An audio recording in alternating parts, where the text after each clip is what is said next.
Hello friend, welcome to my channel. আশা করি তোমরা সবাই ভালো আছো আর আমিও ভালো আছি। আজকে বানাবো সর্ষে পাবদা। তার জন্য আমি মাছগুলোকে ভালো করে ধুয়ে নিয়েছি।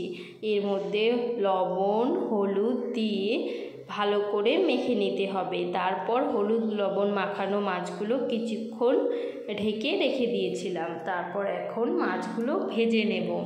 তার জন্য আমি কড়াই গরম করে কড়াইতে তেল দিয়ে তেলটা গরম করে নিয়েছি। এর মধ্যে একটু লবণ দিয়েছি, কারণ পাবদা মাছে অনেক তেল ছেটে, তো আমি একটু লবণ দিয়ে দিয়েছি যাতে তেল কম ছেটে। তো পাবদা মাছগুলো এক এক করে দিয়ে আমি ভালো করে ভেজে নিয়েছি।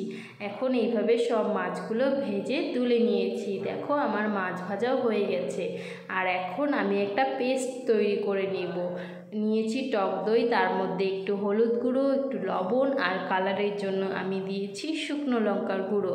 তোমরা চাইলে এটা দিতেও পারো, নাও পারো। দেখো আমার পেস্ট তৈরি করা হয়ে গেছে। আর আমি সর্ষেও বেটে নিয়েছি। আমার সর্ষে বাটাও হয়ে গেছে। এখন আমি মাছ ভাজা তেলের মধ্যে দিয়ে দিচ্ছি কালো জিরা ফোড়ন দিয়ে আমি সর্ষের পাবদাটা তৈরি করব। তো কালো জিরে ফোড়ন দিয়ে দিয়েছি। এখন আমি এর মধ্যে একটু পরেই দিয়ে দেব, তেলটি ভালো করে গরম হলে কাঁচা লঙ্কা চিড়ে রেখেছিলাম, সেই কাঁচা লঙ্কাটা এখন দিয়ে দিলাম। এখন একটু ভালো করে ভেজে নেব লঙ্কাটা ভাজা হয়ে গেলেই এর মধ্যে আমি দিয়ে দেব যে পেস্টটি তৈরি করে রেখেছিলাম দই দিয়ে, সেই পেস্টটি এর মধ্যে দিয়ে দেব। তো দেখো আমার লঙ্কাটা ভাজাও হয়ে গেছে। এখন এর মধ্যে সেই পেস্টটি আমি অ্যাড করে দিলাম। এখন পেস্টটি দিয়ে কিছুক্ষণ ভালো করে আমি কষিয়ে নেব। তারপর এর মধ্যে এক এক করে সব কিছু অ্যাড করে দেব। দেখো আমার ভালো করে কষানো হয়ে গেছে, কষিয়ে নিব। এখন আমি এর মধ্যে দিয়ে দিচ্ছি সর্ষে বেটে রেখেছিলাম, দিয়ে দিচ্ছি।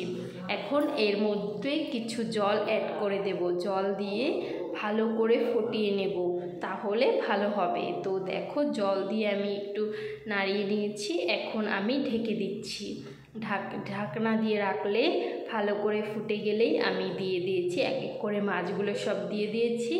আর এর মধ্যে এখন একটু ধনেপাতা দিয়েই নামিয়ে নিয়েছি। এখন দেখো নামিয়ে নিয়েছি, কত সুন্দর হয়েছে দেখতে।